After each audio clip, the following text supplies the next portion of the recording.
చెప్పండి, ఆయన ఎవరట? దయాళుడట. ఆయన ఆశ్రయించు నరులు ధన్యులు.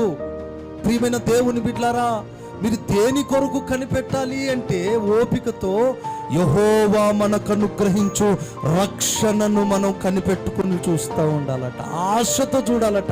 దేని కొరకంటే ఆయన రక్షణ మనకు అనుగ్రహించువాడు, మనకు ఆశ్రయ దుర్గమై ఉన్న దేవుడు, ఆపత్కాలంలో తన పర్ణశాలలో దాచే దేవుడు. ఆయనే మనకు ఆశ్రయ దుర్గమై ఉన్నాడు. నేను ప్రకటిస్తున్న క్రీస్తు ఎవరో తెలుసా? ఆయన దయగలిగిన దేవుడు. మనుషుల వల్లను మోసపోవచ్చు, పరిస్థితుల వల్లను మోసపోవచ్చు. ఆయన నీకు ఆశ్రయ దుర్గమై ఉన్నాడు. ఆయన దగ్గర ఏం దొరుకుతుందంటే, నువ్వు ఓపికతో కనిపెడితే ఆయన రక్షణను నువ్వు కళ్ళారా చూస్తావు. నువ్వు దేని కొరకు ఆశపడాలి అంటే రక్షణను కన్నులారా చూచున్నట్లు ఆశతో ఎదురు చూడాలి. చెప్పండి గట్టిగా.